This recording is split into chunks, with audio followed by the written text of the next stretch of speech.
Les premières perce-neige étaient apparues dans le cimetière ce matin-là, leurs fragiles têtes blanches perçant la terre durcie par le gel avec l'optimisme obstiné propre aux fleurs du début du printemps. Miss Marple, qui empruntait le chemin après le service dominical, s'arrêta pour les admirer. Elle les trouva si déterminées, ces petites fleurs qui s'épanouissaient à l'ombre des pierres tombales, comme si la mort elle-même n'était pas un obstacle à l'espoir. Elle se penchait pour examiner une grappe particulièrement belle, lorsqu'elle entendit un cri. Il venait de Willow Cottage, cette jolie maison au toit de chaume située à l'orée du village, où Eleanor Ashby vivait seule depuis 3 ans, depuis la mort de son mari. Le cri était aigu, bref, et sans aucun doute celui de quelqu'un qui venait de découvrir quelque chose de terrible. Mademoiselle Marple se redressa avec une rapidité remarquable pour une femme de son âge et se précipita vers le cottage, ses solides chaussures de marche crissant sur le givre avec une efficacité déterminée. Lorsqu'elle atteignit le portail, une petite foule s'était rassemblée. Le docteur Haydock était déjà en train de pousser la porte d'entrée, sa mallette noire serrée dans une main habile. Mademoiselle Hartnell se tenait sur le chemin, se tordant les mains gantées, le visage pâle sous son chapeau du dimanche.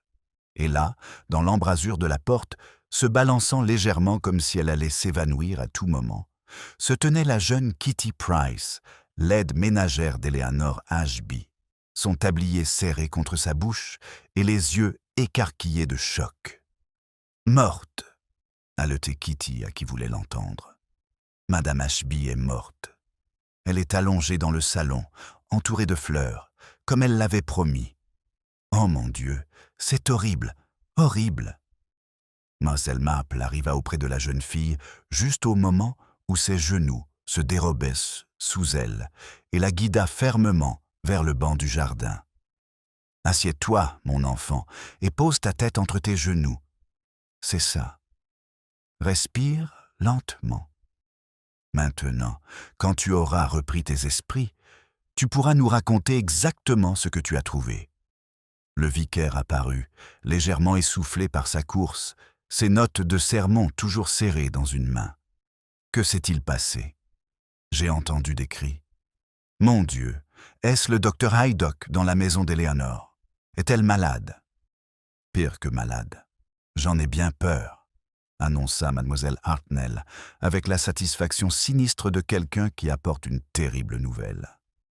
La jeune Kitty l'a trouvée morte, morte dans son propre salon, et des fleurs partout, dit-elle.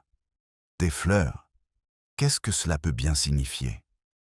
Mademoiselle Marple ne dit rien, mais ses yeux bleus perçants se fixèrent sur la porte du cottage où le docteur Haydock était réapparu, l'air grave. Il fit signe au vicaire et lui parla à voix basse, d'un ton pressant. Mademoiselle Marple, dont l'ouïe était remarquablement fine, quand elle le voulait, saisit les mots « police », circonstance suspecte, et plus révélateur encore, aucun signe de mort naturelle.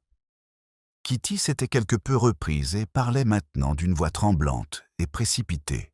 « Je suis arrivée à 9h, comme tous les dimanches, pour allumer le feu et préparer le petit déjeuner de Madame Ashby.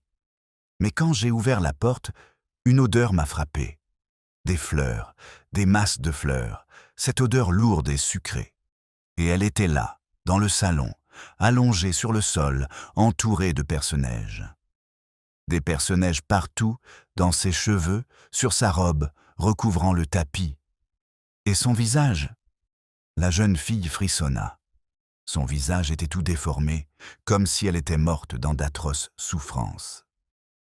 Des perce-neige, pensa Miss Marple, son regard se posant à nouveau sur le cimetière, où ces innocentes fleurs blanches poussaient à travers la terre hivernale.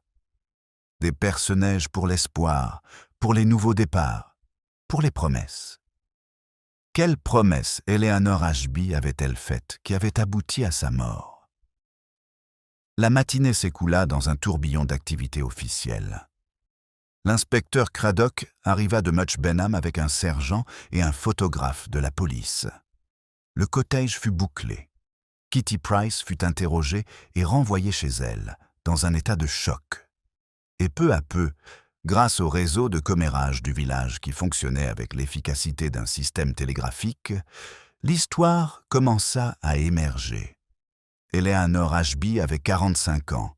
Elle était veuve et disposait de moyens confortables. Elle était revenue à St. Mary Mead 3 ans auparavant, après le décès de son mari, à Londres. Elle était, de la vie générale, une femme calme qui vivait plutôt recluse, allait régulièrement à l'église et entretenait sa maison et son jardin avec un soin méticuleux. Elle était en bonne santé, sans antécédents cardiaques, ni autres problèmes médicaux pouvant expliquer une mort subite.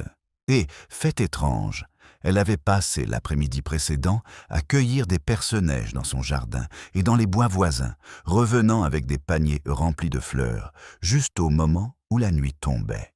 Madame Bantry l'a vue, rapporta mademoiselle Hartnell, essoufflée, à l'assemblée réunie au presbytère, où les habitants les plus en vue du village s'étaient rassemblés à la suite de la tragédie. Elle a dit qu'Eleanor était très agitée, presque fiévreuse. Elle n'arrêtait pas de parler de promesses, de dettes et de choses qui bouclaient la boucle. Madame Bantry pensait qu'elle avait de la fièvre, mais Eleanor a simplement ri et dit qu'elle ne s'était jamais sentie aussi lucide de sa vie. Mademoiselle Marple accepta une tasse de thé que lui tendait Madame Clement et s'installa près du feu, sortant son tricot de son grand sac comme s'il avait une volonté propre. Le rythme familier des aiguilles l'aidait à réfléchir, et elle avait beaucoup à penser. Une femme cueillant des fleurs en hiver, parlant de promesses et de dettes, et retrouvée morte le lendemain matin, entourée de ces mêmes fleurs. Le symbolisme était presque théâtral, comme si quelqu'un avait mis en scène une pièce. Mais montée par qui? Et dans quel but? « Je crois comprendre, » dit-elle doucement, qu'Eleanor n'était pas originaire de St. Mary Mead. Quelqu'un la connaissait-il avant son retour il y a 3 ans? Il y eut un murmure général de dénégation. Le colonel Bantry s'éclaircit la gorge. « Je connaissais un peu son mari, Martin Ashby, un type bien, qui travaillait dans les assurances. Ils ont vécu à Londres pendant la majeure partie de leur mariage. Eleanor a grandi quelque part dans le Devon, je crois, et est venue ici pour vivre avec une tante quand elle était jeune. C'était il y a quoi, 25 ans. Elle a rencontré Martin lors d'une fête de village. Ils se sont mariés 6 mois plus tard et ont déménagé. Elle n'a plus remis les pieds à St. Mary Mead jusqu'à ce qu'elle revienne en tant que veuve. »« Et sa tante ?» demanda mademoiselle Marple. « Décédée il y a 15 ans. La vieille, mademoiselle Prescott. Elle vivait à Willow Cottage avant qu'Eleanor n'en hérite. Une femme difficile, d'après ce qu'on dit. Très stricte, très religieuse, très pointilleuse sur les convenances et le comportement moral. » Le colonel renifla.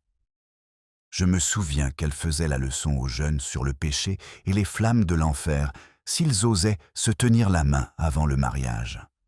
Eleanor a dû passer un moment pénible à vivre sous ce toit. » Les aiguilles de mademoiselle Marple cliquetaient pensivement.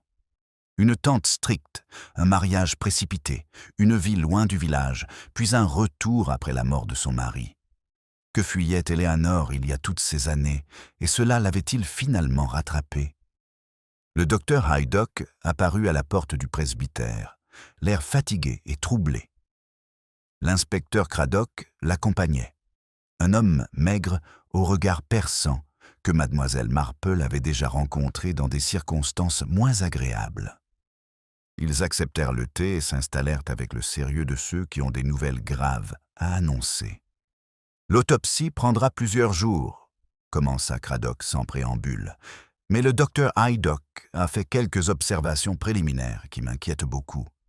Madame Ashby n'est pas morte de cause naturelle. Les indices laissent penser à un empoisonnement, plus précisément à une toxine végétale. Les symptômes correspondent à ceux d'un empoisonnement à la ciguë. » Un murmure collectif parcourut la pièce. La tasse de thé de madame Clement heurta sa soucoupe. « De la ciguë » dit faiblement le vicaire. « Mais comment » Où peut-on se procurer une telle chose? Elle pousse à l'état sauvage dans diverses régions d'Angleterre, répondit le docteur Haydock d'un ton grave. Elle ressemble beaucoup au cerfeuil sauvage ou à la carotte sauvage. On peut facilement la confondre avec une plante inoffensive si l'on ne s'y connaît pas en botanique. Mais Eleanor Ashby connaissait bien les plantes. J'ai vu son jardin et les ouvrages de référence qu'elle conservait. Elle n'aurait jamais consommé de pruche par accident. Alors quelqu'un le lui a donné, dit le colonel Bantry d'un ton neutre. Quelqu'un l'a empoisonné délibérément. Mais qui? Et pourquoi entourer son corps de perce-neige? Qu'est-ce que cela signifie? Je pense, dit doucement mademoiselle Marple, que les perce-neige étaient sous l'œuvre d'Éléanore elle-même. Elle les a cueillis hier et les a probablement disposés elle-même. La question est de savoir si elle l'a fait avant ou après avoir ingéré le poison, et si elle savait ce qu'elle consommait. Tous les regards se tournèrent vers Holt. Bardiel, l'inspecteur Craddock se pencha en avant, attentif. Vous pensez qu'elle aurait pu se suicider? Pour faire croire à un meurtre? Je pense, corrigea doucement mademoiselle Marple, que nous ne devrions rien présumer à ce stade. Mais une chose m'intrigue. Docteur Haydock, vous avez dit que les symptômes correspondaient à ceux de la ciguë. Combien de temps faut-il pour que le poison agisse? Combien de temps Eleanor aurait-elle eu entre le moment où elle a consommé le poison et sa mort? Cela dépend de la dose et du mode d'administration. Si le poison est ingéré dans de la nourriture ou une boisson, les symptômes apparaissent dans les 21 minutes à 1 heure qui suivent. Paralysie progressive, difficulté respiratoire, puis insuffisance respiratoire.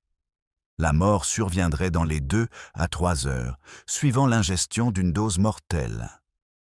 Il marqua une pause, l'air profondément troublé. Mais voici ce qui me dérange le plus, mademoiselle Marple. Eleanor n'est pas morte dans son lit, ni s'est effondrée dans sa cuisine. Elle est morte dans son salon, allongée sur le sol, entourée des fleurs qu'elle avait soigneusement disposées. Cela suggère qu'elle a eu le temps de se préparer, le temps de mettre en scène la scène. Si elle a été empoisonnée par quelqu'un d'autre, pourquoi n'a-t-elle pas appelé à l'aide? Pourquoi a-t-elle plutôt ramassé des perce-neige et créé ce qui s'apparente à un tableau commémoratif? Peut-être, suggéra mademoiselle Marple, parce qu'elle tenait une promesse. Ou en accomplissait une. Kitty a dit qu'Eleanor avait mentionné des promesses, n'est-ce pas? L'inspecteur Craddock consulta son carnet. D'après la déclaration de madame Bantry, Eleanor a dit « les promesses, les dettes et les choses qui reviennent à leur point de départ ». Madame Bantry pensait qu'elle était fiévreuse ou confuse, mais si nous prenons ces mots au pied de la lettre. Il s'interrompit, fronçant les sourcils. Alors nous devons nous demander, poursuivit mademoiselle Marple, quelle promesse a été faite, à qui et quand? Et si cette promesse avait un rapport avec les perce-neige? La réunion prit fin, peu après, Craddock retournant au cottage pour superviser l'enquête et les villageois se dispersant vers leur maison avec ce mélange particulier d'horreur et d'excitation qui accompagne ce genre d'événement. Mademoiselle Marple regagna lentement son cottage, son esprit tournant autour de l'énigme comme un jardinier examinant le sol à la recherche de pierres cachées. Elle venait de s'installer pour un déjeuner léger lorsque la sonnette retentit. C'était le jeune Raymond West, son neveu, qui avait fait le trajet depuis Londres en voiture après avoir appris la nouvelle. Il fit irruption dans son salon avec son énergie caractéristique, son tempérament artistique, trouvant un combustible tout trouvé dans la tragédie du village. « Tante Jane, je suis venu dès que j'ai appris la nouvelle. Un meurtre à St. Mary Mead, et du poison, dit-on. Vous devez être dans votre élément. »« Je suis dans mon salon, » corrigea mademoiselle Marple avec douceur, en train de manger un sandwich. Assieds-toi, Raymond, et arrête de virevolter comme un papillon agité. Si tu restes, madame Jamieson devra préparer la chambre d'amis. Il se jeta sur une chaise avec une grâce théâtrale. Bien sûr que je reste. Je ne peux pas vous laisser affronter un meurtrier toute seule. Dites-moi tout. Qui est la victime? Qui sont les suspects? Que pense la police? Mademoiselle Marple fit un compte rendu mesuré des événements de la matinée, observant le visage de son neveu pendant qu'elle parlait. Raymond était intelligent, perspicace à sa manière, et parfois, son regard extérieur pouvait éclairer des choses que le village tenait pour acquises. « Des personnages », dit-il pensivement lorsqu'elle eut terminé. « C'est certainement significatif. Dans le langage des fleurs, ils représentent l'espoir et la consolation. Ils sont parfois associés à la mort. Il existe une légende selon laquelle ils poussent là où les larmes de la Vierge Marie sont tombées. Mais ils symbolisent surtout les nouveaux départs, les nouveaux commencements. Pourquoi une femme mourante s'entourerait-elle de symboles d'espoir? Excellente question, acquiesça mademoiselle Marple. Je me suis posé la même question. Si Eleanor savait qu'elle allait mourir, si elle a délibérément ingéré le poison, pourquoi créer une telle scène? Était-ce un message, une confession, un mémorial ou une accusation? Suggéra Raymond. Peut-être désignait-elle d'une manière ou d'une autre son meurtrier? Les personnages pourraient avoir une signification particulière. Une personne, un lieu, un événement. Mademoiselle Marple interrompit brièvement son tricot, puis reprit son rythme. « C'est une idée très intéressante, Raymond. Très intéressante, en effet. » Dans l'après-midi, l'inspecteur Craddock se rendit chez mademoiselle Marple pour lui demander son avis, comme il l'avait déjà fait dans des affaires précédentes. Elle le reçut dans son salon, où le plateau de thé était déjà prêt et où le feu brûlait, diffusant une chaleur accueillante. « J'ai mené l'enquête dans le village, » commença Craddock en acceptant le thé avec gratitude. « Et un tableau curieux se dessine. Eleanor Ashby n'était pas tout à fait la veuve tranquille qu'elle semblait être. Plusieurs personnes mentionnent qu'elle recevait des visiteurs, toujours les trois mêmes personnes, toujours séparément, toujours le soir, quand les observateurs occasionnels ne pouvaient pas les remarquer. « Vraiment ?» demanda mademoiselle Marple d'un ton encourageant. « Et qui étaient là ces mystérieux visiteurs ?» Tout d'abord, il y a Thomas Grenville, un gentleman d'une 50aine d'années qui vit dans le village voisin. C'est un écrivain, auteur de romans policiers, qui connaît un succès modéré. Il rendait visite à Eleanor environ une fois par mois, restait toujours environ 1 heure et repartait toujours par la porte du jardin plutôt que par la porte d'entrée. Quelle discrétion! Et les autres? Margaret Thornton, une veuve d'une 40aine d'années qui tient une petite boutique d'antiquités à Much Benham. Elle venait moins souvent, toutes les 6 semaines environ, mais ses visites suivaient le même schéma. Elle arrivait le soir et repartait par le jardin. Et enfin, le docteur James Pemberton, un médecin à la retraite, âgé d'une 60aine d'années. Il vit à St. Mary Mead même, dans cette maison plutôt cossue après l'église. Il venait également une fois par mois. Les doigts de mademoiselle Marple travaillaient la laine avec une précision experte. 3 personnes, venant en secret, pendant 3 ans. Et aucune d'entre elles n'avait de lien avec Eleanor, je suppose? Aucun lien connu. Et voici ce qui est curieux. Lorsque je les ai interrogés aujourd'hui, tous les 3 ont admis connaître Eleanor, mais tous les 3 ont affirmé que leur relation était superficielle. Pemberton a dit qu'elle le consultait parfois pour des questions de santé mineures. Margaret Thornton a dit qu'Eleanor achetait parfois des antiquités dans sa boutique. Et Grenville a affirmé qu'ils partageaient un intérêt pour l'histoire locale et discutèrent de recherches historiques. Mais aucune de ces explications, fit remarquer mademoiselle Marple, ne justifierait des visites secrètes le soir par le portail du jardin. Exactement. Ils mentent, ou du moins cachent quelque chose d'important. Mais sans preuve d'acte répréhensible, je peux difficilement les arrêter pour avoir rendu visite à une femme chez elle. Craddock posa sa tasse de thé avec un clic frustré. Et puis, il y a la question des finances d'Eleanor. Elle était à l'aise financièrement, mais pas riche. Pourtant, il y a 6 mois, elle a retiré 5 000 livres de son compte d'épargne, Une somme très importante. Le directeur de la banque s'en souvient clairement car elle a insisté pour être payée en espèces, malgré ses recommandations concernant la sécurité. Il n'a aucune idée de ce qu'elle en a fait. 5000 livres, murmura mademoiselle Marple.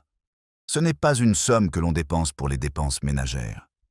Cela suggère quelque chose d'important. Le paiement de quelque chose, peut-être. Ou le paiement à quelqu'un.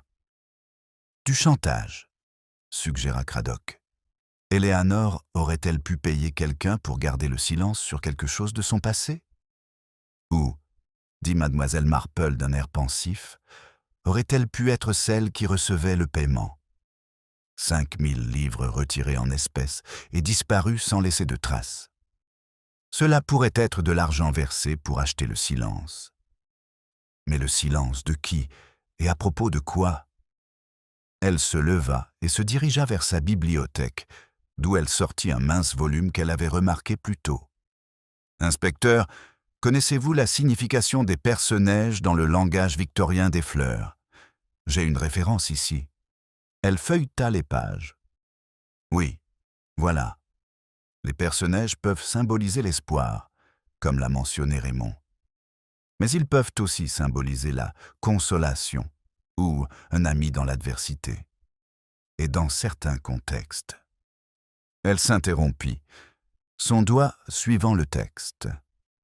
Dans certains contextes, il représente l'idée de tenir une promesse, en particulier une promesse faite sur le lit de mort. Les yeux de Craddock s'aiguisèrent. Une promesse faite à quelqu'un qui était mourant, mais le mari d'Eleanor est mort il y a 3 ans, et on peut supposer que toute promesse qu'elle lui aurait faite aurait été tenue ou abandonnée à ce jour. À moins, suggéra mademoiselle Marple, que la promesse n'ait pas été faite à son mari. Et si elle avait été faite à quelqu'un d'autre? Quelqu'un dont la mort remonte à suffisamment longtemps pour que nous ne fassions pas immédiatement le lien avec les événements actuels. Elle retourna s'asseoir et reprit son tricot, mais son regard était distant, pensif. « Inspecteur, je pense que nous devons en savoir plus sur la vie d'Eleanor ici, lorsqu'elle était jeune femme, avant qu'elle ne se marie et ne déménage à Londres. Comment était sa vie? Qui étaient ses amis?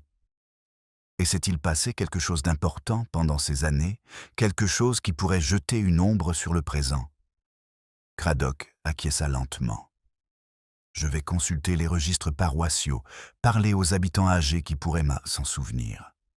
Mais mademoiselle Marple, même si nous découvrons un ancien scandale, quel est le lien avec sa mort?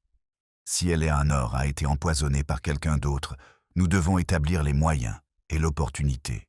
Si elle s'est empoisonnée elle-même, nous devons comprendre pourquoi elle l'aurait fait maintenant, après 3 ans passés dans le village. Je soupçonne, dit mademoiselle Marple doucement, que nous trouverons la réponse dans ces visites secrètes. 3 personnes, appelant séparément, suivant un schéma régulier pendant 3 ans. N'étaient-ce pas des connaissances occasionnelles, inspecteur? Elles étaient liées par quelque chose qui impliquait Eleanor Ashby et nécessitait des contacts réguliers. Tant que nous ne comprendrons pas ce que c'était, nous ne comprendrons pas pourquoi Eleanor est morte entourée de perce-neige, tenant la promesse qu'elle avait faite. Après le départ de l'inspecteur, mademoiselle Marple resta longtemps assise dans la pénombre, oubliant son tricot sur ses genoux. Les perce-neige la troublaient. Des fleurs si innocentes, pourtant choisies par Eleanor pour sa scène de mort avec une délibération évidente. Que signifiait-elle pour elle? Quelle promesse tenait-elle? Et à qui? Ses pensées furent interrompues par l'arrivée de madame Clement, la femme du vicaire, qui arriva avec un panier de scones et une expression d'inquiétude troublée. « J'ai pensé à Eleanor toute la journée, » dit madame Clement en s'installant près du feu. « Et je me suis souvenu d'un détail qui pourrait être important. Il y a environ 2 mois, je l'ai croisée dans le cimetière. Elle se tenait près d'une vieille tombe, tellement abîmée par les intempéries que je pouvais à peine distinguer le nom. Elle pleurait, mademoiselle Marple. Elle pleurait comme si son cœur allait se briser. Lorsque je me suis approché pour la réconforter, elle s'est rapidement reprise et m'a dit qu'elle pensait à de vieux amis décédés. Mais la tombe près de laquelle elle se tenait. Madame Clement fit une pause, le front plissé par la concentration. Je l'ai regardée plus attentivement après son départ et j'ai réussi à déchiffrer le nom. C'était Alice Thornton, décédée en 1925 à l'âge de 19 ans. Ce nom vous dit-il quelque chose? Les aiguilles de mademoiselle Marple s'étaient immobilisées. Thornton, dit-elle lentement. C'est le nom de famille d'une des visiteuses secrètes d'Eleanor. Margaret Thornton, l'antiquaire. Pourrait-elle être apparentée? Je me suis posé la même question. J'ai donc consulté les anciens registres paroissiaux cet après-midi. Le vicaire me laisse parfois l'aider à classer les archives. Alice Thornton était la sœur cadette de Margaret. Elle est décédée en mars 1925, juste avant son 20e anniversaire. Sa mort a été enregistrée comme accidentelle. Elle s'est noyée dans la rivière près du vieux moulin. Mais il y avait quelque chose d'étrange dans cette inscription. Quelqu'un avait ajouté une note dans la marge, avec une encre différente, ajoutée plus tard. Elle disait « 3 personnes présentes. Toutes ont prêté serment. » Et l'écriture ressemblait à celle du vieux révérend Ashby, qui était le vicaire ici à l'époque, avant l'arrivée de mon mari. 3 personnes présentes, répéta mademoiselle Marple. 3 personnes qui étaient là quand Alice Thornton s'est noyée. Toutes ont prêté serment. De quoi? De garder le secret? De se taire. Elle se pencha en disant avant, attentive. Madame Clement, Eleanor Ashby était-elle à St. Mary Mead en 1925? Elle devait avoir environ 20 ans. Je crois que oui. Elle vivait avec sa tante à Willow Cottage et elle avait l'âge idéal pour être amie avec Alice Thornton. Oh, mademoiselle Marple, pensez-vous que... Je pense, dit mademoiselle Marple avec prudence, que la mort d'Alice Thornton il y a 25 ans n'était peut-être pas aussi accidentelle qu'elle le semblait. Je pense que 3 personnes étaient sans doute présentes lorsqu'elle est morte, et je pense qu'elles ont conclu une sorte de pacte, une promesse peut-être, de garder le silence sur ce qui s'était réellement passé. Et je pense qu'Eleanor Ashby était l'une de ces 3 personnes. Le visage de madame Clement pâlit. Mais si Eleanor était impliquée dans la dissimulation d'un décès, si elle portait ce secret depuis 25 ans, la culpabilité seule aurait pu la pousser au suicide. Peut-être qu'elle n'en pouvait finalement plus. Peut-être que les personnages c'était sa façon de demander pardon à Alice. Peut-être, acquiesça mademoiselle Marple. Mais cela n'explique pas la présence des 2 autres personnes. Si Eleanor était l'une d'elles, qui étaient les autres? Se pourrait-il qu'elle fasse partie de ces visiteurs secrets? Elle se leva avec une décision soudaine. « Madame Clement, auriez-vous l'amabilité de demander à votre mari si je peux examiner moi-même ces registres paroissiaux? J'aimerais voir exactement ce qui a été écrit au sujet du décès d'Alice Thornton, et j'aimerais voir les registres de toute cette période. Naissance, mariage, décès. Parfois, le schéma ne se dessine que lorsque l'on voit tous les fils ensemble. Bien sûr, je les apporterai demain matin. » Après le départ de madame Clement, mademoiselle Marple retourna s'asseoir et reprit son tricot, mais son esprit était loin, 25 ans en arrière, imaginant 3 jeunes gens debout près d'une rivière où gisait une jeune fille noyée. Que s'était-il passé ce jour-là? Quelle promesse avait été faite? Et cette promesse avait-elle finalement exigé un paiement? Le lendemain matin, le temps était gris et froid, et la neige menaçait de nouveau. Mademoiselle Marple se rendit au presbytère immédiatement après le petit déjeuner, où madame Clement avait disposé les registres paroissiaux sur la table du bureau. Ensemble, elles se penchèrent sur les inscriptions effacées, reconstituant l'histoire de ce printemps lointain. Alice Thornton, âgée de 19 ans, noyée le 15 mars 1925. Cause du décès, accidentel. Témoin, aucun enregistré. Mais dans la marge, dans ce que Madame Clement confirma être l'écriture du révérend Ashby. 3 personnes présentes, toutes sous serment, et en dessous, à l'encre encore plus délavée, à peine visible. « Que Dieu nous pardonne !» Mademoiselle Marple eut le souffle coupé. « Que Dieu nous pardonne !» répéta-t-elle doucement. Pas « que Dieu leur pardonne » ou « que Dieu les aide ». Nous. Le révérend Ashby s'était inclus dans ce qui s'était passé ce jour-là.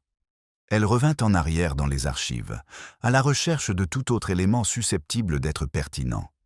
Et là, en février 1925, elle le trouva. L'acte de mariage d'Eleanor Prescott et Martin Ashby. Eleanor avait épousé le fils du révérend, juste un mois avant la mort d'Alice Thornton. « Martin Ashby », murmura Madame Clement. Le mari d'Eleanor était le fils du révérend. Il devait avoir environ 25 ans en 1925 et venait de commencer sa carrière dans les assurances. « Oh, mademoiselle Marple, pensez-vous qu'il faisait partie des 3 personnes présentes lorsqu'Alice est morte ?»« Je pense que c'est très probable, » répondit mademoiselle Marple. Eleanor et Martin étaient jeunes mariés. Si quelque chose de terrible s'était produit, s'ils avaient été impliqués d'une manière ou d'une autre, le révérend Ashby aurait pu les aider à étouffer l'affaire afin de protéger l'avenir de son fils. Et si une promesse avait été faite ce jour-là de garder le silence sur la vérité? Elle s'interrompit, l'esprit en ébullition. « Madame Clement, nous devons savoir qui d'autre était présent ce jour-là.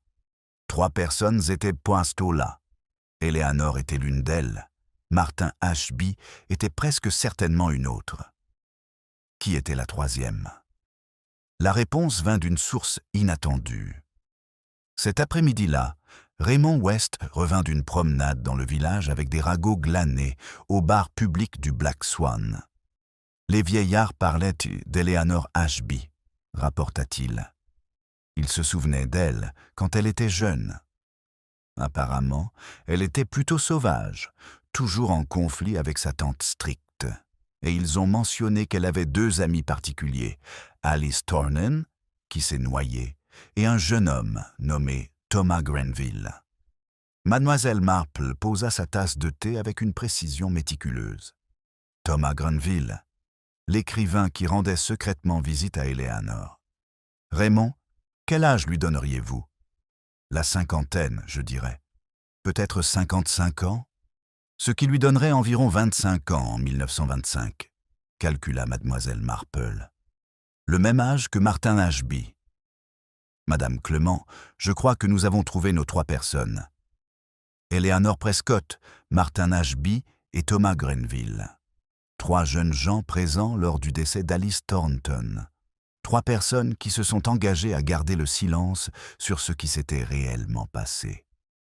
Mais Martin Ashby est mort, fit remarquer Raymond. Il est mort il y a 3 ans, au moment où Eleanor est revenue ici. Si les 3 étaient liés par un pacte, sa mort a brisé le triangle. Serait-ce la raison pour laquelle Eleanor est revenue? Parce que le secret pesait sur elle et que Martin n'était plus là pour l'aider à le porter? Ou, suggéra mademoiselle Marple, parce que la mort de Martin l'a libérée d'une partie de sa promesse. S'ils avaient juré de se protéger mutuellement, de garder le silence pour leur bien à tous, sa mort l'a peut-être libéré et lui a permis de parler. Mais la promesse impliquait clairement plus que le simple silence. Les personnages, la mise en scène soignée. Eleanor tenait une promesse spécifique, quelque chose qu'elle avait juré de faire. Elle se leva et se dirigea vers la fenêtre, regardant le ciel gris. Nous devons parler à Thomas Grenville et à Margaret Thornton. Si Alice était sa sœur, elle sait peut-être quelque chose sur ce qui s'est passé ce jour-là, même si elle n'était pas présente elle-même. L'inspecteur Craddock devrait... Elle fut interrompue par la sonnette. C'était Craddock lui-même, l'air sombre. « Mademoiselle Marple, je viens d'interroger longuement Thomas Grenville. Il a finalement admis qu'il connaissait bien Eleanor dans leur jeunesse, qu'il faisait partie d'un groupe d'amis proches qui comprenait Martin Ashby et Alice Thornton. Il affirme que la mort d'Alice était un tragique accident. Ils étaient à nous tous au bord de la rivière ce jour-là pour un pique-nique. Alice s'est trop approchée du bord, a glissé et est tombée dans le courant. Martin et lui ont essayé de la sauver, mais le courant était trop fort et l'eau trop froide. Lorsqu'ils l'ont sortie de l'eau, elle était déjà morte. « Et Eleanor ?» demanda mademoiselle Marple. « Où était-elle » Grenfell dit qu'elle était retournée chercher quelque chose qu'ils avaient oublié. Elle n'était pas présente quand Alice est tombée, mais elle est revenue juste au moment où il sortait le corps de l'eau. Cradock consulta ses notes. Il admet qu'ils ont conclu un pacte ce jour-là, mais il insiste sur le fait qu'il était innocent. Ils se sont promis de ne jamais oublier Alice, d'honorer sa mémoire. Le révérend Ashby, qui était le père de Martin, les a découverts près de la rivière et les a aidés à surmonter le choc immédiat. Il les a encouragés à présenter la mort comme un accident afin d'épargner à la famille d'Alice le fait que d'autres personnes étaient portées présentes mais n'avaient pas pu la sauver. Mademoiselle Marple avait l'air sceptique. Une promesse de se souvenir de quelqu'un ne nécessite pas de visite secrète 25 ans plus tard. M. Grenville ment, ou du moins ne dit pas toute la vérité. Et Margaret Thornton, l'avez-vous interrogée ? Elle viendra au commissariat cet après-midi, mais mademoiselle Marple, il y a autre chose. Il hésita, visiblement troublé. Nous avons trouvé une lettre à Willow Cottage, cachée dans le bureau d'Eleanor. Elle est datée du 1er mars, il y a 2 semaines à peine. Elle est adressée à mes 3 amis et dit « Le moment est venu d'honorer notre promesse. Je partirai la première, comme convenu. Les personnages vous indiqueront quand. Suivez-moi comme vous l'avez juré, et nous trouverons la paix ensemble. » Elle est signée Eleanor. Un lourd silence envahit la pièce. Raymond le rompit par un murmure incrédule. « Mon Dieu, c'est un pacte suicidaire. »« Pas suicidaire, » corrigea mademoiselle Marple calmement. « Un pacte, oui, mais pas pour mourir de leurs propres mains. Regardez la formulation. Je partirai la première, comme convenu. Cela implique que les décès ont été planifiés, arrangés.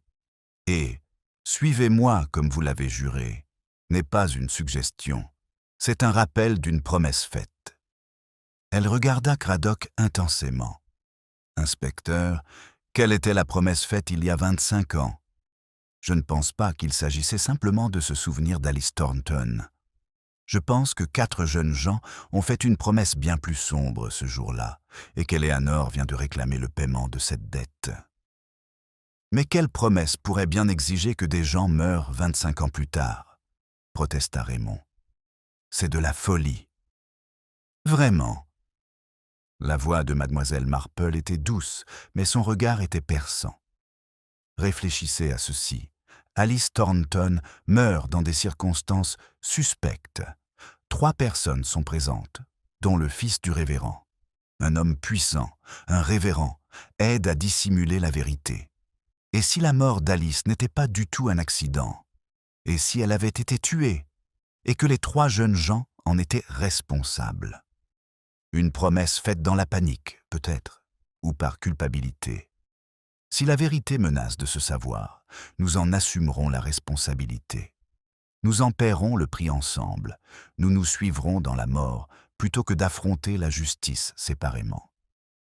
Le visage de Cradock était devenu pâle. Vous suggérez qu'Eleanor s'est empoisonnée elle-même comme première étape d'un pacte suicidaire tordu conclu il y a des décennies. C'est monstrueux, acquiesça mademoiselle Marple. Mais aussi, d'une manière terrible, logique. S'ils portaient pour tous la culpabilité de la mort d'Alice, s'ils vivaient avec cette connaissance depuis 25 ans, le fardeau serait écrasant. Et si quelque chose avait changé récemment, une menace de révélation, une crise de conscience, ils auraient pu décider que le moment était venu de tenir leurs promesses. Eleanor passe en premier, et les autres doivent suivre lorsqu'ils voient tous les personnages. Les fleurs sont le signal. « Alors nous devons les en empêcher, » dit Cradock avec insistance. « Si Grenville et Margaret Thornton croient qu'ils ont le devoir de se suicider. Nous avons d'abord besoin de preuves, l'interrompit mademoiselle Marple. Des preuves de ce qui est réellement arrivé à Alice Thornton.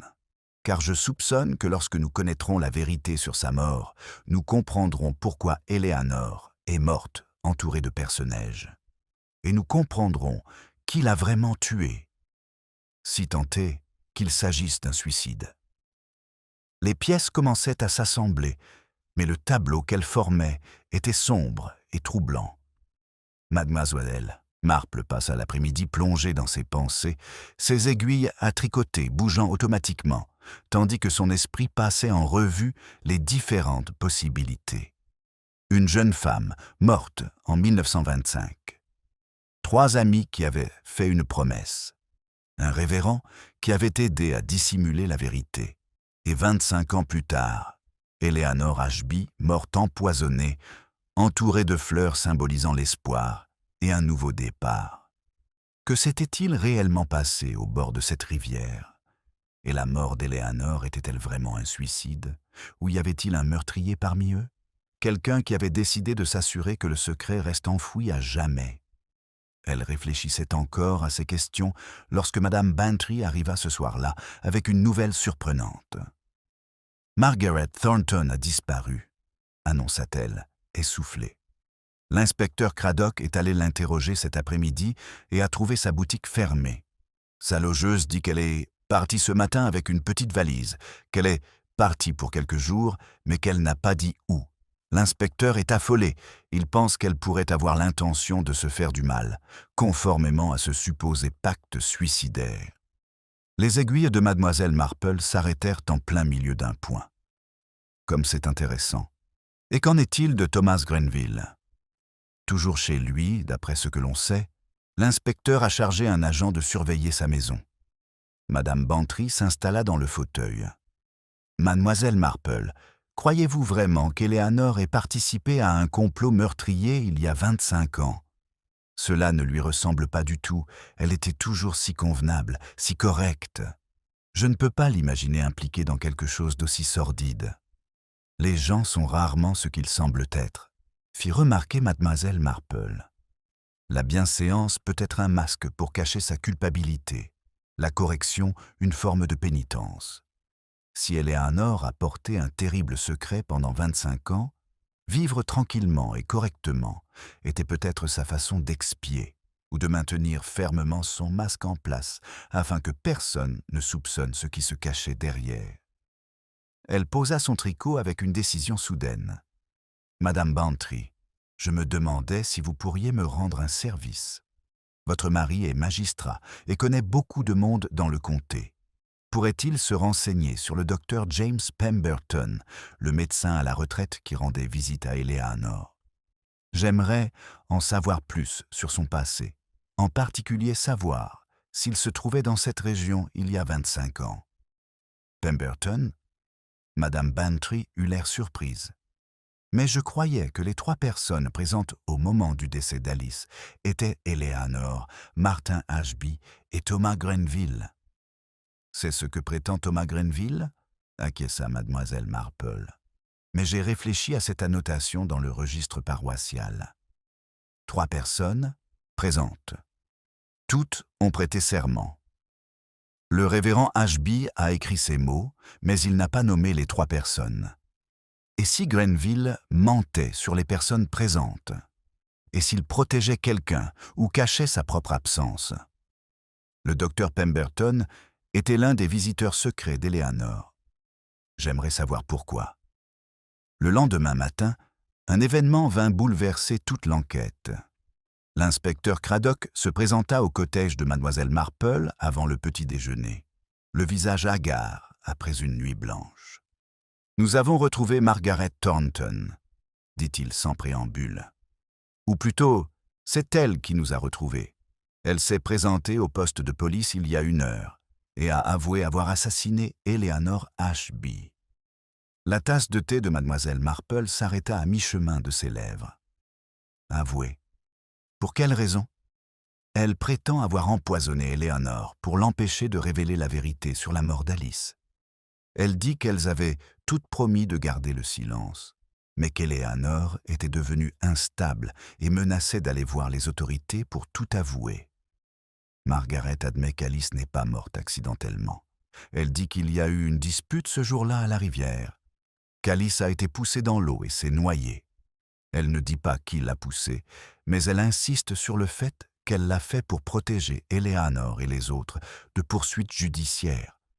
Elle prétend qu'Eleanor a bu le poison que Margaret lui a donné sous forme de tonique, qu'elle est morte en quelques heures, et que Margaret a ensuite disposé les personnages pour faire croire qu'Eleanor avait mis en scène sa propre mort.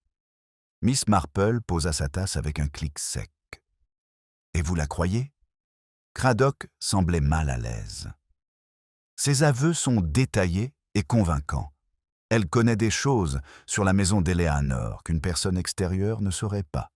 Elle décrit le poison utilisé, un extrait de pruche préparé sous forme de teinture. Elle a même un mobile, protéger la mémoire de sa sœur et éviter le scandale. « Trop commode », dit mademoiselle Marple d'un ton neutre. Inspecteur, Margaret Thornton ment. Ou du moins, elle ne dit pas toute la vérité. Réfléchissez, si elle a empoisonné Eleanor pour l'empêcher de parler, pourquoi Eleanor a-t-elle passé ses dernières heures à cueillir des personnages et à créer cette scène élaborée? Si elle mourait d'un poison administré à son insu, elle aurait cherché de l'aide, elle n'aurait pas arrangé des fleurs. Et la lettre que vous avez trouvée?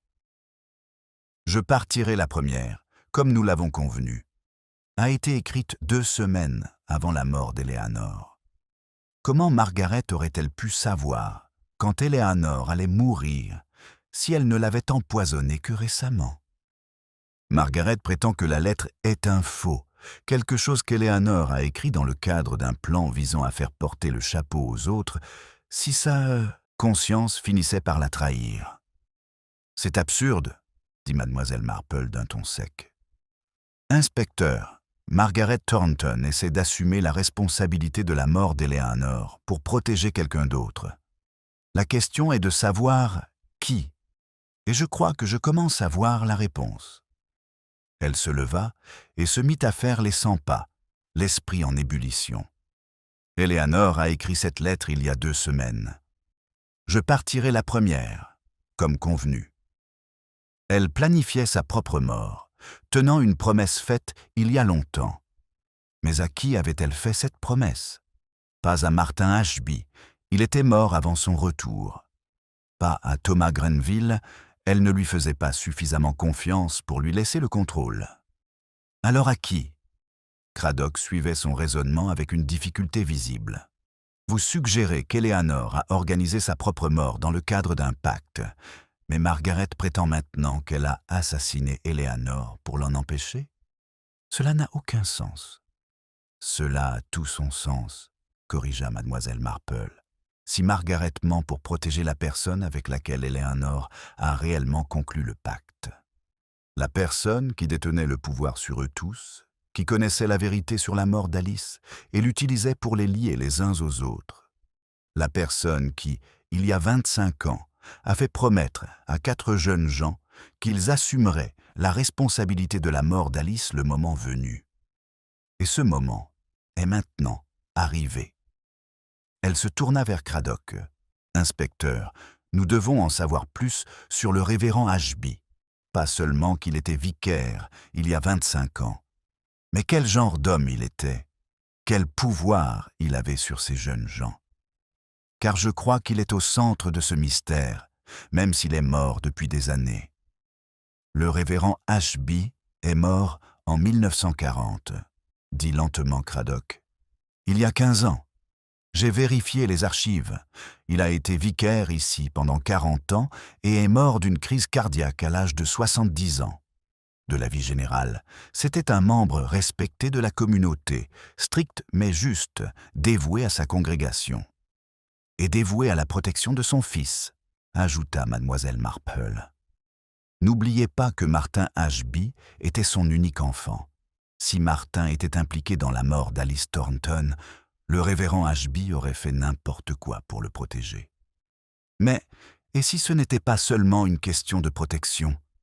Et si le révérend avait vu là une occasion de lier ces jeunes gens à lui afin de s'assurer leur silence à jamais?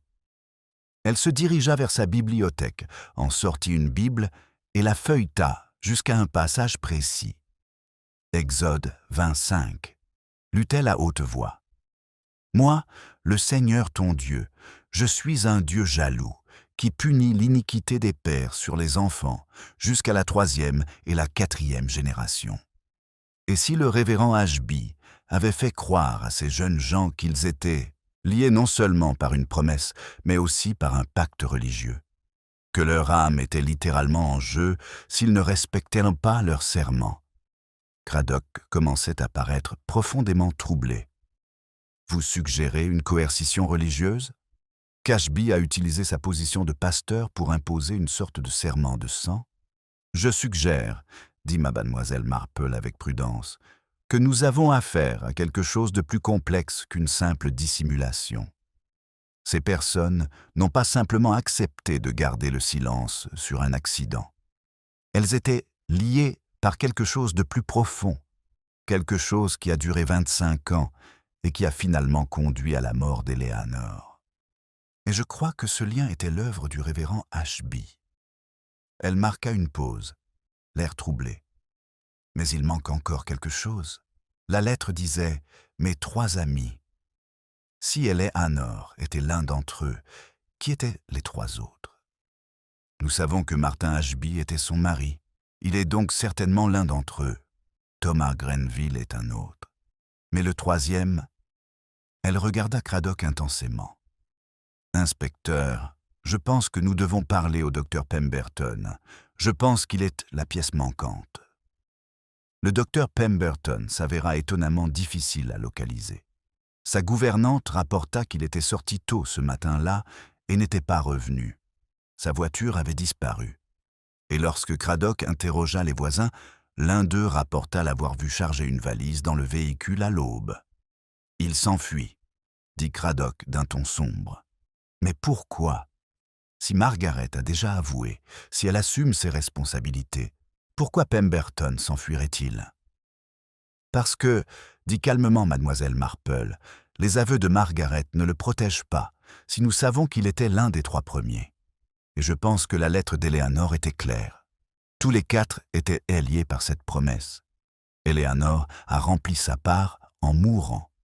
Si les autres doivent suivre, comme le suggère la lettre, alors Pemberton sait qu'il est le prochain.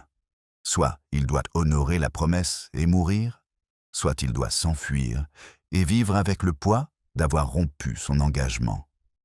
Mais nous ne savons toujours pas ce qui est réellement arrivé à Alice Thornton, fit remarquer Raymond West. Il avait écouté la discussion avec une agitation croissante. A-t-elle été assassinée? Est-elle morte accidentellement? Pourquoi 4 personnes se seraient-elles engagées dans un pacte suicidaire à cause d'un accident?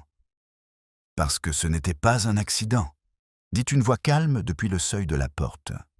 Ils se retournèrent tous et virent Thomas Grenville debout, le visage tiré et gris, les mains tremblant légèrement. Il avait l'air d'un homme qui était arrivé au bout d'un très long chemin et qui n'avait trouvé que le vide. « Je suis resté assis chez moi pendant 2 jours, dit-il, à essayer de décider si je devais honorer ma promesse ou la rompre, suivre Eleanor dans la mort ou affronter les conséquences de dire la vérité. Et j'ai réalisé. » Sa voix se brisa légèrement. « J'ai réalisé qu'Eleanor voulait que la vérité soit connue. C'est pourquoi elle a mis en scène sa mort de manière si dramatique, pourquoi elle a cueilli des personnages. Elle tenait sa promesse de mourir, oui, mais elle nous laissait aussi un message. Regardez cela. Remettez-le en question. Ne le laissez pas être dénué de sens. » Miss Marple lui fit signe de s'asseoir. « Monsieur Grenville, je pense que vous devriez tout nous raconter. Depuis le début. Que s'est-il réellement passé avec Alice Thornton ?» Grenville s'effondra dans le fauteuil, comme si ses jambes ne pouvaient plus le soutenir. Il resta silencieux pendant un long moment, rassemblant ses esprits. Puis il se mit à parler, d'une voix basse et posée, les mots sortant avec la précision mécanique d'une histoire, racontée maintes fois dans l'intimité de son esprit. Alice Thornton avait 19 ans au printemps 1925. Elle était belle, intelligente, pleine de vie, et elle était amoureuse de Martin Ashby, le mari d'Eleanor. Ou plutôt, elle était amoureuse de Martin avant qu'il n'épouse Eleanor.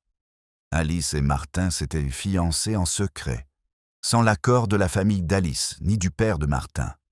Ils avaient prévu de s'enfuir, de quitter St. Mary Mead et de prendre un nouveau départ ailleurs. Il fit une pause, les doigts agrippés aux accoudoirs de sa chaise. Mais Martin était faible, il était ambitieux, et quand Eleanor Prescott s'intéressa à lui, Eleanor qui avait de l'argent, une bonne réputation et l'approbation du père de Martin, il hésita. Le révérend Ashby encouragea cette union, voyant en Eleanor une belle fille idéale qui aiderait Martin à gravir les échelons sociaux. Alice devint un obstacle, un attachement de jeunesse embarrassant dont il fallait se débarrasser. Martin a donc rompu ses fiançailles, dit doucement mademoiselle Marple. Il a fait plus que cela. Il a épousé Eleanor avec une précipitation indécente, sans même en informer Alice au préalable. Elle l'a appris par les ragots du village, la semaine précédant le mariage. Elle était dévastée, le cœur brisé, et en colère. Elle a dit qu'elle dénoncerait Martin, qu'elle raconterait à tout le monde comment il l'avait utilisé et rejeté, qu'elle ruinerait sa réputation. La voix de Grenville se réduisit à un murmure. Nous nous sommes retrouvés au bord de la rivière le 15 mars, tous les quatre. Martin et Eleanor, Alice et moi. J'étais là parce que Alice m'avait demandé de l'accompagner, en tant qu'ami et soutien moral. Nous étions tous amis autrefois, vous comprenez, avant que tout ne tourne mal. Martin voulait raisonner Alice, la convaincre de se taire, tant pour son propre bien que pour le sien. Eleanor voulait s'excuser, faire la paix en quelque sorte. Et Alice? Il s'attend, déglutit péniblement. Alice voulait justice, ou vengeance. Je ne suis même pas sûr qu'elle sache elle-même laquelle des deux. Que s'est-il passé? Demanda Cradock, d'une voix soigneusement neutre.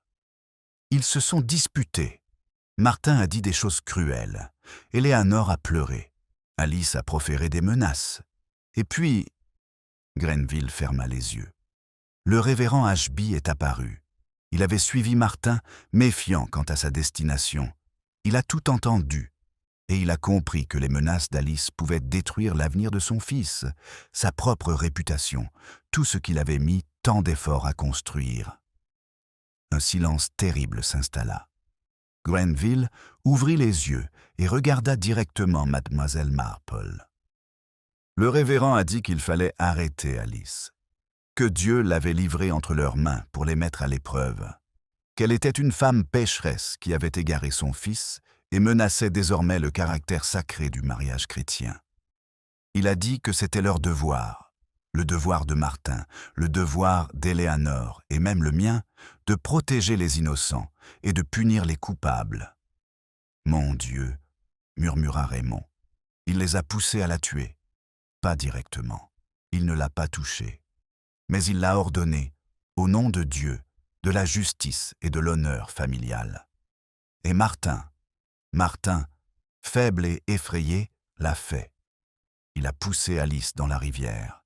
C'était le printemps, le niveau de l'eau était élevé et le courant rapide à cause de la fonte des neiges. Elle s'est débattue, elle a appelé à l'aide, mais nous... La voix de Grenville se brisa complètement. Nous sommes restés sur la rive et nous l'avons regardée se noyer. Le révérend a retenu Eleanor par le bras pour l'empêcher d'aller vers elle. Il m'a retenu aussi. Il a dit que c'était le jugement de Dieu, que nous étions les instruments de la volonté divine. Et il nous a fait promettre, nous a fait jurer sur la Bible qu'il portait, que nous n'en parlerions jamais à personne, que nous porterions ce fardeau ensemble, et nous soutiendrions mutuellement jusqu'à la mort. « Et le pacte suicidaire ?» demanda doucement mademoiselle Marple. Cela vint plus tard.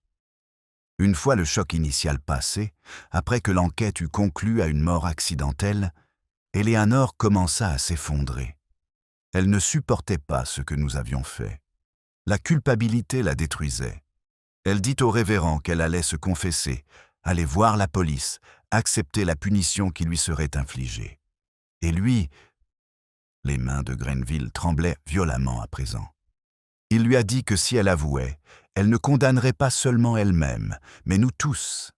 Martin serait pendu, je serais pendu, elle serait pendue.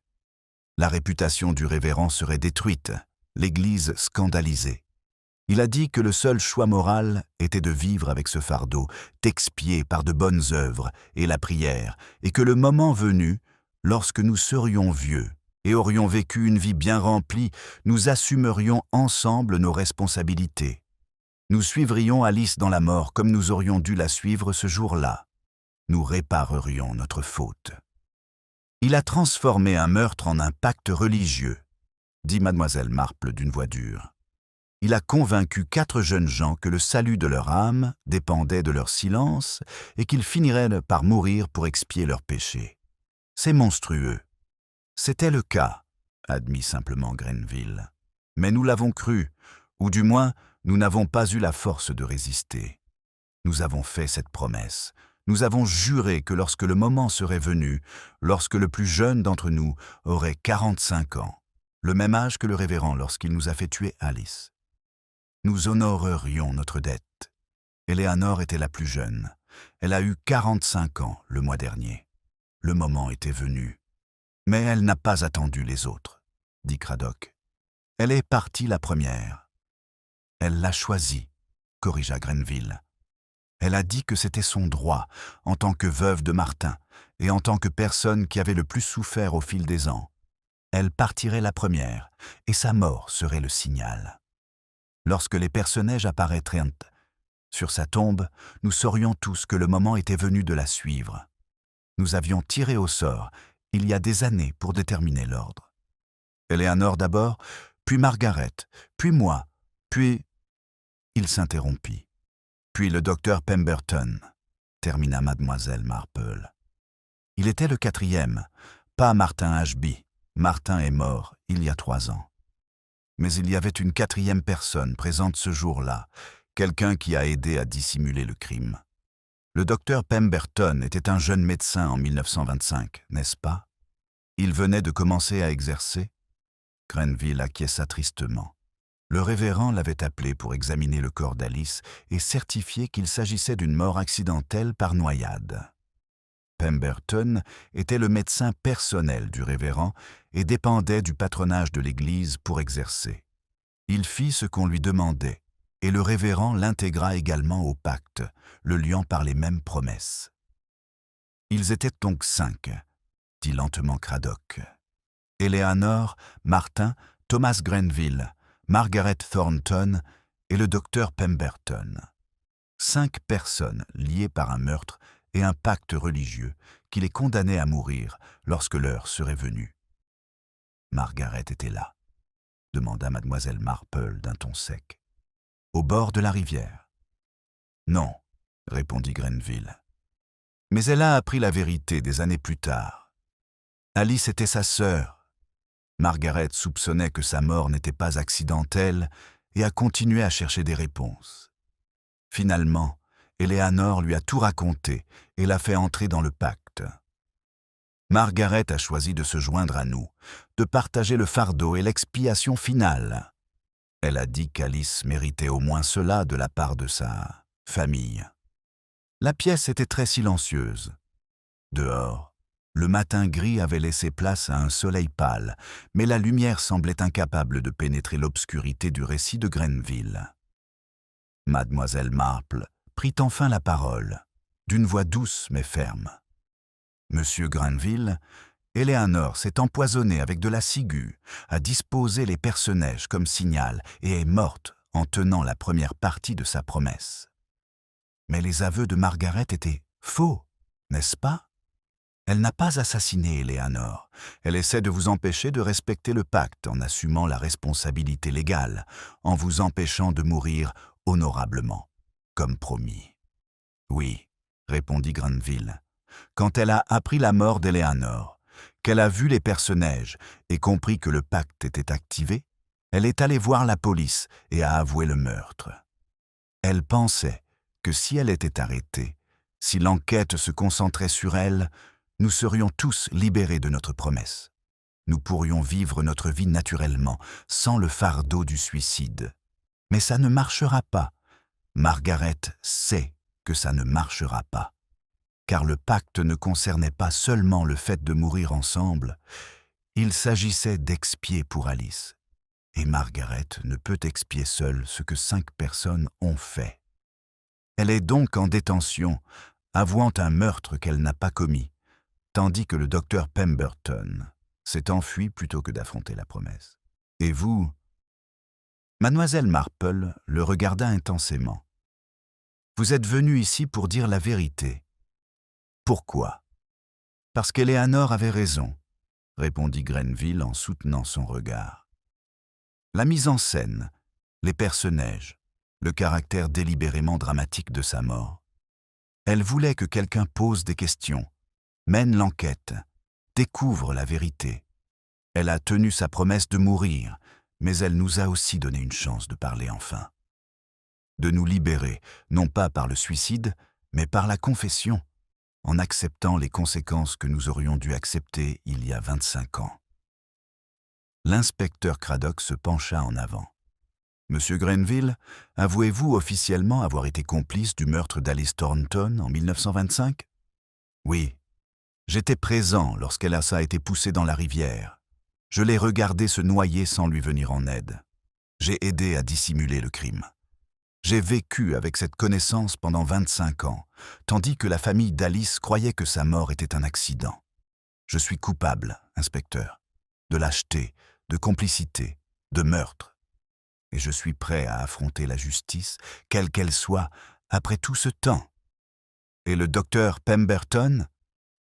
Il devra faire son propre choix. Mais je soupçonne qu'il a compris, comme moi, que fuir ne fait qu'alourdir le fardeau. La promesse nous liait, mais la vérité peut nous libérer, ou du moins nous rendre aussi libres que des meurtriers peuvent l'être. Les procédures judiciaires qui ont suivi ont été complexes et douloureuses. Les faux aveux de Margaret Thornton ont été retirés, et elle a été accusée, à la place de complicité, après les faits, pour avoir participé à la dissimulation. Les aveux de Thomas Grenville ont conduit à des accusations de complicité de meurtre, bien que le temps écoulé et les circonstances inhabituelles aient rendu les poursuites difficiles. Le docteur Pemberton a été localisé 3 jours plus tard à Douvres, alors qu'il tentait d'embarquer sur un bateau à destination de la France. Il a avoué, lors de son arrestation, corroborant le récit de Grenville dans les moindres détails. Mais la résolution juridique a été, à bien des égards, la partie la moins importante de ce qui a suivi. La révélation de ce qui s'était passé au bord de la rivière en 1925 a profondément bouleversé St. Mary Mead. Le fait que le révérend Ashby, respecté et vénéré, ait non seulement dissimulé un meurtre, mais l'ait également orchestré, puis utilisé la coercition religieuse pour contraindre les participants au silence et finalement au suicide, dépassait presque la capacité du village à assimiler. Au cours des semaines qui suivirent, Mademoiselle Marple passa de nombreuses heures à discuter avec Madame Clement de ce que cela signifiait pour la réputation de l'Église et pour la foi des paroissiens qui avaient fait confiance au révérend Ashby. Le vicaire actuel prononça un sermon sur la différence entre l'autorité spirituelle et l'abus spirituel, sur les dangers de confondre la volonté humaine et le commandement divin. Ce fut une conversation difficile, mais nécessaire que le village allait mener pendant des années. Le procès s'est tenu à Londres et a attiré l'attention des médias. La nature inhabituelle de l'affaire, un meurtre commis 25 ans auparavant et révélé au grand jour par le suicide promis de la victime, a captivé l'imagination du public. Grenville, Margaret et Pemberton ont tous plaidé coupables à diverses accusations. Les peines ont été relativement légères, compte tenu des circonstances et du temps écoulé. Mais tous trois les ont acceptées avec un certain soulagement. Le poids du silence avait enfin été levé. 6 semaines après la mort d'Eleanor, Mademoiselle Marple se retrouva une fois de plus dans le cimetière, debout devant 2 tombes. L'une était celle d'Alice Thornton, usée par les intempéries et recouverte de mousse, avec des perce-neige fraîchement plantés autour de sa base. Le dernier cadeau de Margaret à sa sœur. L'autre était celle d'Eleanor Ashby, nouvelle et nue, marquée d'une simple pierre tombale qui portait son nom et ses dates, mais aucune épitaphe. Raymond West se tenait à côté d'elle, les mains dans les poches. Son enthousiasme initial pour le meurtre du village depuis longtemps tempéré par la réalité de ce qui avait été découvert. « Je ne comprends pas, » dit-il doucement. « Pourquoi Eleanor est-elle allée jusqu'au bout? Pourquoi n'a-t-elle pas simplement avoué il y a 25 ans et accepté les conséquences à ce moment-là? Ou pourquoi n'a-t-elle pas simplement refusé le pacte le moment venu? Elle n'avait pas besoin de s'empoisonner. » Miss Marple resta silencieuse pendant un long moment, regardant les perce-neige qui penchaient leurs têtes délicates dans la brise printanière. « Je pense, dit-elle enfin, qu'Eleanor croyait sincèrement qu'elle méritait de mourir. Le révérend Ashby l'avait convaincu que sa culpabilité était si profonde, son péché si terrible, que seule la mort pouvait l'expier. Il a déformé sa conscience, Raymond. Il a pris une jeune femme effrayée qui avait été témoin d'un meurtre et l'a transformée en quelqu'un qui croyait que sa propre mort était à la fois justice et rédemption. Mais après la mort d'Ashby, après la mort de Martin, elle aurait sûrement pu se libérer de cette croyance. Le pouvait-elle? Mademoiselle Marple se tourna vers son neveu. Nous aimons penser que les gens peuvent simplement choisir de cesser de croire en quelque chose, de voir clair dans la manipulation et de reprendre leur vie en main. Mais l'esprit humain ne fonctionne pas ainsi. Eleanor a vécu pendant 25 ans avec la conviction qu'elle était liée par une promesse sacrée, que son âme dépendait du respect de cette promesse. Ce genre d'esclavage psychologique ne prend pas fin simplement parce que la personne qui l'a créé est morte. Les chaînes restent même après la disparition du geôlier. Elle regarda la tombe d'Eleanor, l'air triste. Ce qu'Eleanor a fait avec les perce-neige, en mettant en scène sa mort, c'était sa tentative de briser les chaînes de la seule manière qu'elle pouvait imaginer. Elle a tenu sa promesse de mourir, oui. Mais elle s'est aussi assurée que la vérité serait révélée, qu'Alice obtienne enfin justice, que les autres soient libérés de l'obligation de la suivre dans la mort. C'était un suicide, mais c'était aussi une sorte de sacrifice. Elle a acheté leur liberté avec sa vie. C'est un fardeau terrible à porter, dit Raymond doucement. Oui, acquiesça mademoiselle Marple. En effet, et c'est ce qui rend le crime du révérend Ashby si monstrueux. Il n'a pas seulement dissimulé un meurtre, il a créé une prison psychologique qui a duré des décennies, qui a détruit des vies et qui a finalement conduit à la mort d'Eleanor. Martin Ashby a poussé Alice dans la rivière, mais son père a assassiné Eleanor de manière tout aussi certaine 25 ans plus tard. Ils restèrent au silencieux encore un moment, le soleil printanier réchauffant leurs épaules, les perce-neige se balançant doucement dans un sol qui recelait trop de secrets, trop de chagrin. Finalement, mademoiselle Marple se retourna pour partir. « Venez, Raymond, madame Clement nous attend pour le thé, et je pense que nous avons tous les deux besoin de quelque chose de chaud, de normal et de réconfortant. » Alors qu'ils traversèrent le cimetière, Raymond osa poser une dernière question. « Tante Jane, pensez-vous qu'ils planteront aussi des perce-neige sur la tombe d'Eleanor, comme Margaret l'a fait pour Alice ?» Mademoiselle Marple secoua la tête. « J'espère que non. » Les perce-neige représentèrent l'espoir pour Eleanor, mais c'était un faux espoir, un espoir fondé sur la culpabilité et lié à la mort. Si quelqu'un plante quelque chose sur sa tombe, j'espère qu'il choisira autre chose, quelque chose qui évoque la liberté plutôt que les promesses, la paix plutôt que l'expiation. Comme quoi? Des violettes, peut-être. Pour symboliser la fidélité, la vraie fidélité, pas la version déformée prêchée par le révérend Ashby.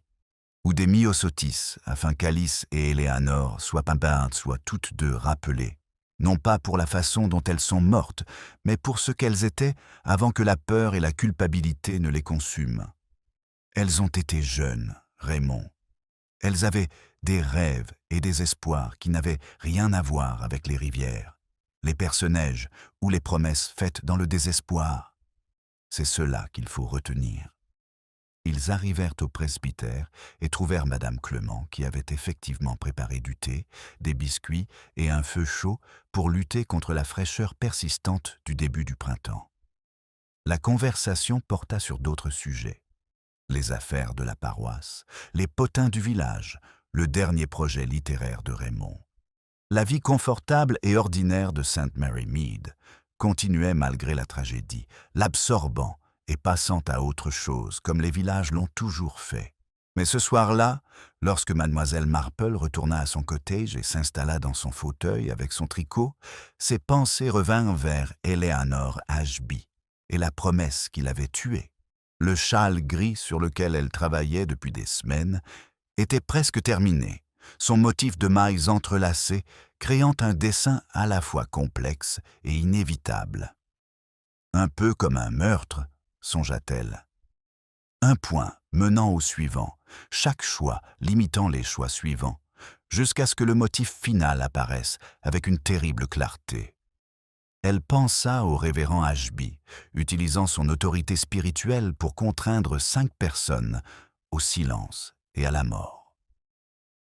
À Martin Ashby, faible et ambitieux, poussant une jeune femme dans une rivière pour protéger son avenir.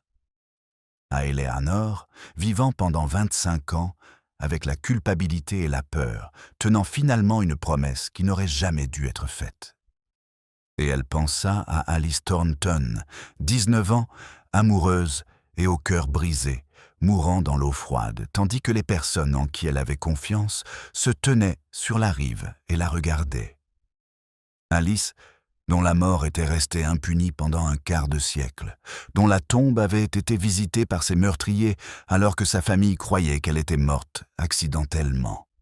Le sacrifice d'Eleanor en valait-il la peine? La justice avait-elle finalement été rendue? Le système judiciaire rendrait ses verdicts, les participants purgeraient leur peine, le village finirait par pardonner ou oublier. Mais Alice était toujours morte. Et Eleanor était désormais morte à ses côtés. Et rien ne pouvait changer cette vérité fondamentale. Mademoiselle Marple interrompit son tricot pour réfléchir à tout cela. Puis, avec un petit soupir, elle se remit à tricoter. Le châle serait terminé ce soir. Demain, elle commencerait quelque chose de nouveau, quelque chose d'une couleur plus vive. La vie continuait, et avec elle, les petits rituels qui lui donnaient un sens et une structure. Mais elle n'oublierait pas Eleanor Ashby ni Alice Thornton.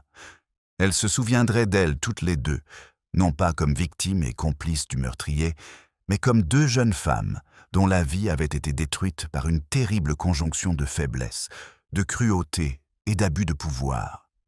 Elles méritaient d'être rappelées. Elles méritaient d'être pleurées. L'horloge sonna 9 heures, et mademoiselle Marple posa enfin son tricot.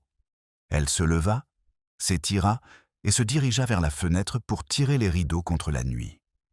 Ce faisant, son regard fut attiré par un mouvement dans le cimetière d'en face. Quelqu'un se trouvait parmi les tombes, une silhouette sombre au clair de lune. Elle observa un instant, puis reconnut les épaules voûtées et la démarche hésitante. C'était Margaret Thornton, libérée sous caution en attendant son procès, debout devant la tombe de sa sœur. Sous le regard de mademoiselle Marple, Margaret se pencha et déposa quelque chose sur la tombe. Des fleurs. Mais dans l'obscurité, mademoiselle Marple ne pouvait pas voir de quelle sorte. Puis Margaret se dirigea vers la tombe d'Eleanor et resta là un long moment. la tête baissée. Mademoiselle Marple vit ses épaules trembler sous l'effet des sanglots. Finalement, elle déposa également des fleurs, puis se retourna et s'éloigna lentement, une femme qui avait perdu sa sœur 2 fois. Une fois à cause d'un meurtre, une fois à cause de la vérité. Miss Marple laissa tomber le rideau et retourna dans son salon. Elle savait qu'elle devrait aller se coucher. Demain apporterait son lot de soucis, ses petits mystères et ses drames villageois. Mais pour l'instant, elle se tenait dans la lumière de la lampe de son cottage, tenant le châle gris terminé et pensant aux promesses. Certaines promesses ne devraient jamais être faites. Et certaines promesses, une fois faites, devraient être rompues plutôt que tenues. Eleanor Ashby avait tenu sa promesse, et cela l'avait tuée. Mais en la tenant, elle avait également brisé le pouvoir qu'elle exerçait sur les autres. C'était déjà quelque chose, supposa mademoiselle Marple. Peut-être pas suffisant, mais quelque chose. Elle plia soigneusement le châle et le plaça dans son panier, puis choisit de la nouvelle laine pour le projet du lendemain. Du bleu cette fois, décida-t-elle. Un bleu clair et lumineux comme le ciel printanier, comme l'espoir qui n'était pas lié à la culpabilité ou à la mort, comme la couleur de la liberté. Et tandis qu'elle se préparait à se coucher, mademoiselle Marple pensa au perce-neige, ces petites fleurs déterminées qui poussaient à travers la terre gelée pour fleurir dans l'ombre de la mort. Elles étaient belles, elle le reconnaissait, mais elle préférait les violettes. Des violettes qui poussaient près du sol, modestes et fidèles, fleurissant, non pas grâce à des promesses, mais grâce à leur propre détermination obstinée à vivre. C'était un meilleur symbole pour l'héritage d'Eleanor Ashby. Pas le geste dramatique, la mort mise en scène, la promesse tenue, mais la vérité tranquille enfin dite, les chaînes enfin brisées, la liberté enfin gagnée pour ceux qui avaient survécu. Mademoiselle Marple éteignit la lumière et monta les escaliers jusqu'à sa chambre. Demain, le village continuerait ses commérages, les procédures judiciaires se poursuivraient, la vie suivrait son cours habituel. Mais ce soir, dans l'obscurité, elle pria pour les 2 jeunes femmes dont la vie avait été fauchée par la violence et la culpabilité. Et elle décida que demain, elle planterait des violettes sur les 2 tombes. Ainsi, lorsque le printemps arriverait vraiment, lorsque les perce-neige faneraient et mourraient comme toutes les fleurs, quelque chose de plus durable resterait, quelque chose qui ne parlerait pas de mort et de promesses, mais de souvenirs et de paix. L'histoire d'Eleanor Ashby et d'Alice Thornton s'estomperait avec le temps, comme toutes les histoires. Mais les violettes reviendraient chaque printemps, fidèles et sincères, petit mémorial à 2 femmes qui méritaient mieux que ce qu'elles avaient reçu de la vie, de l'amour et de ceux qui prétendaient agir au nom de Dieu. Cette nuit-là, mademoiselle Marple dormit du sommeil sans rêve des justes, la conscience tranquille et l'esprit apaisé. Elle avait fait ce qu'elle pouvait. Elle avait découvert la vérité, contribué à rendre justice et rappelé au village que même les autorités les plus respectées pouvaient être corrompues, que même les promesses les plus sincères pouvaient être empoisonnées. C'était suffisant. Cela devait être suffisant. Et dans le cimetière, les perce-neige inclinant la tête dans la brise nocturne, témoins silencieux de secrets enfin révélés, de promesses enfin rompues, de vérités enfin dites. Elles fleuriraient encore quelques semaines, ces fleurs d'espoir et de renouveau. Puis elles se faneraient, comme tout se fane, laissant la place à ce qui viendrait après. C'était là, songea mademoiselle Marple, avant que le sommeil ne l'emporte, la seule promesse qui valait la peine d'être tenue. La promesse que la vie continuerait, que le printemps reviendrait, que l'espoir se renouvellerait, non pas à travers la culpabilité et la mort, mais à travers la simple et obstinée volonté de croître vers la lumière. Les perce-neige se faneraient, mais les violettes fleuriraient. et cela faisait toute la différence.